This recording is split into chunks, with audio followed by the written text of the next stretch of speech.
मंगल हमेशा से एक बेजान दुनिया नहीं थी। हमें मिले कई सारे सबूत इसी तरफ इशारा करते हैं कि एक समय पर मंगल भी गर्म था और जिस पर उस समय पानी अपनी लिक्विड स्टेट में मौजूद था। मंगल की तब की कंडीशंस काफी हद तक हमारी पृथ्वी की जैसी ही थी, लेकिन ये एक अर्थ जैसी दुनिया होने से इसकी आज की कंडीशन तक कैसे पहुंचा? तो इसका सिंपल सा जवाब है इसके मैग्नेटिक फील्ड का किसी कारणों से गायब हो जाना। इस मैग्नेटिक फील्ड का गायब होना ही मार्स की पूरी हिस्ट्री का टर्निंग पॉइंट था, लेकिन इसके मैग्नेटिक फील्ड के गायब होने से पहले मार्स हैबिटेबल रहा होगा और मार्स की पास्ट में रही हैबिटेबिलिटी का पता लगाना ही हमारे द्वारा मार्स पर भेजे गए मल्टीपल मिशंस का प्राइम ऑब्जेक्टिव रहा है, जिसमें मंगल पर रिसेंटली भेजा गया परसेवरेंस रोवर भी शामिल है। इस परसेवरेंस रोवर को मार्स पर ऑर्गेनिक मैटर की मौजूदगी के स्ट्रॉन्ग सिग्नल्स भी मिले हैं। तो आखिर इस परसेवरेंस रोवर ने इस खोज को कैसे अंजाम दिया, ये हमें मार्स की हिस्ट्री से जुड़ा क्या कुछ बताता है, और फाइनली अगर मंगल पर किसी तरह की लाइफ होगी तो वो कैसी दिखाई देती होगी। परसेवरेंस रोवर या कहे तो पर्सी नासा के 2020 मार्स मिशन का एक हिस्सा था और ये कार साइज का रोवर अपने साथी इंजेन्युटी मार्स कॉप्टर के साथ 18 फरवरी 2021 को मंगल पर उतरा था। मंगल पर उतरने के बाद से ही ये रोवर मार्स की रेड सरफेस को हमारे अनसुलझे सवालों के जवाबों को जानने के लिए एक्सप्लोर कर रहा है। इस रोवर के मोस्ट क्रिटिकल टास्क में से एक है जो इस रोवर को दिया गया, वो था जजीरो क्रेटर को एक्सप्लोर करते हुए वहां पर पास्ट में रही किसी तरह की माइक्रोबियल लाइफ की एग्जिस्टेंस का पता लगाना।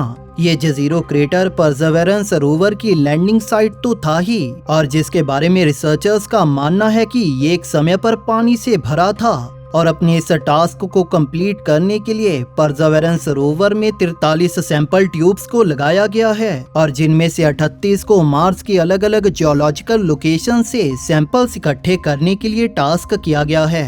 अपने फर्स्ट साइंस कैंपेन में ही इस रोवर ने लगभग 8 सैंपल्स कलेक्ट किए, जिसमें इंजीनियस रॉक्स भी शामिल थे जिनकी फॉर्मेशन किसी वॉल्केनिक प्रोसेस के कारण मार्स के सरफेस के बहुत अंदर हुई थी। अपने फर्स्ट कैंपेन को पूरा करने पर परसेवरेंस रोवर 13 अप्रैल को जजीरो क्रेटर के डेल्टा पर अपने सैंपल कलेक्शन मिशन के सेकंड फेज को शुरू करने पहुंचा और इसने वहां पर टोटल 4 नए सैंपल्स इकट्ठे किए, जिससे टोटल 12 सैंपल्स इसके पास इकट्ठे हो गए। लेकिन इन मार्स सैंपल से जुड़ा ऐसा क्या खास है, और ये मार्स की एंशिएंट लाइफ से जुड़ा ऐसा क्या खास हमें बता सकता है? तो इन सवालों का जवाब इस साइट की हिस्ट्री में कैद है। ये रिवर डेल्टा एक एंशिएंट फैन शेप्ड फीचर को बनाता है जिसकी फॉर्मेशन तकरीबन 3.5 बिलियन साल पहले मार्शियन रिवर्स और लेक्स के मिलने की वजह से हुई थी। इसी के साथ इसके बेस में उस समय के फाइन ग्रेन्ड सेडिमेंट्स के भी डिपॉजिट हैं। इन्हीं चीजों की वजह से ये साइट एंशिएंट माइक्रोबियल लाइफ के प्रिजर्व्ड रेमिनेंट को खोजने की मिशन की बेस्ट लोकेशन है और जो इस डेल्टा को मार्स पर रही पास्ट माइक्रोबियल लाइफ के साइंस को खोजने के लिए बेस्ट लोकेशन बना देता है। अपने रोबोटिक आर्म पर लगी ड्रिल और कॉम्प्लेक्स सैंपल कलेक्शन सिस्टम का इस्तेमाल करते हुए परसेवरेंस रोवर ने इस डेल्टा में ऑर्गेनिक मटेरियल की मौजूदगी को खोजा। पहले भी ये परसेवरेंस रोवर और इसका सक्सेसर क्यूरियोसिटी भी मंगल पर ऑर्गेनिक मटेरियल्स को खोज चुके हैं, लेकिन हाल ही की ये डिटेक्शन खास इस वजह से है क्योंकि इस बार ये डिटेक्शन एक ऐसे एरिया में हुई है जहां पर सेडिमेंट्स और सॉल्ट इस लेक के एक एरिया में इकट्ठे हैं। इन सभी चीजों को देखने पर हमें पता चलता है कि यहाँ की कंडीशंस लाइफ की एग्जिस्टेंस को ट्रिगर कर सकती हैं। इसके साथ ही परसेवरेंस रोवर के द्वारा इकट्ठे किए गए सैंपल्स काफी डाइवर्स थे। एग्जाम्पल के लिए एक कलेक्टेड सैंपल सैंडस्टोन का था जो कि जजीरो क्रेटर से कहीं दूर ग्रेन्स और रॉक फ्रेगमेंट से बना था और इन्हीं ग्रेन्स और रॉक फ्रेगमेंट्स को सैंपल्स में भी इकट्ठा किया गया। कंपैरिजन के लिए दूसरा सैंपल मड स्टोन का था जिसमें हमें ऑर्गेनिक कंपाउंड्स देखने को मिले। इसके साथ ही रोवर ने वाइल्ड कैट रिज की सरफेस के टुकड़े भी कलेक्ट किए जो कि एक 4 मीटर चौड़ी चट्टान है जिसकी फॉर्मेशन कुछ बिलियन साल पहले इस सॉल्ट लेक में मड और फाइन सैंड के इकट्ठा होने के कारण हुई थी।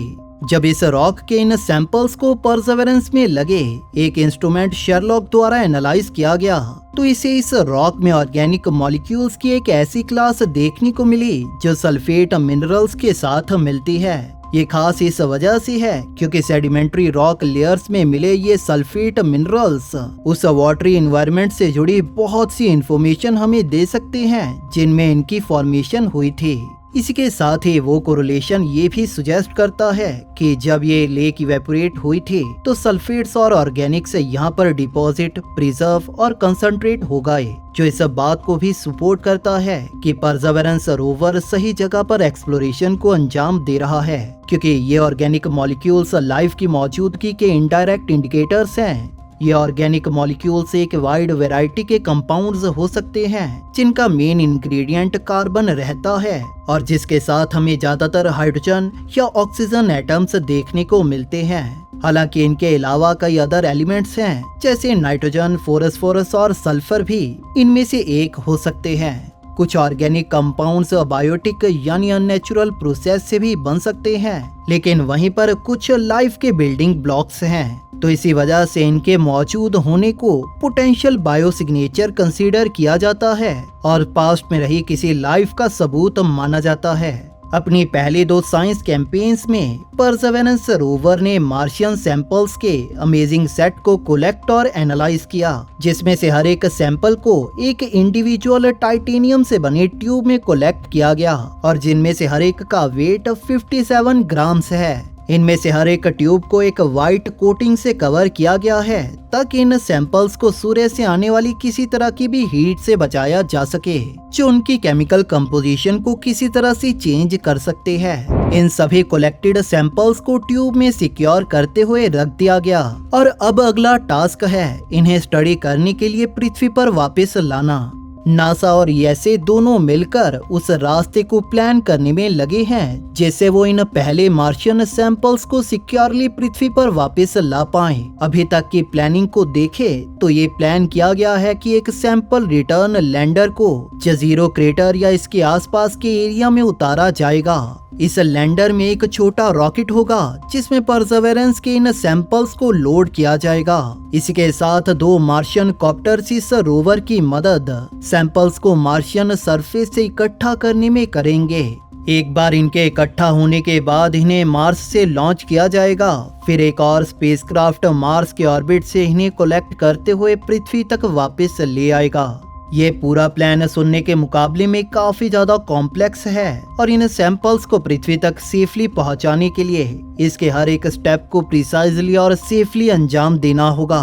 नासा और यूएसए की माने तो 2030 तक ये सैंपल्स हमारे पास पृथ्वी तक पहुंच जाएंगे, जो कि एक लंबा समय है। लेकिन तब तक ये परसेवरेंस रोवर मंगल पर अपनी खोजों को इसी तरह से जारी रखेगा और हमें नई नई डिस्कवरीज से काफी ज्यादा हैरान करता रहेगा।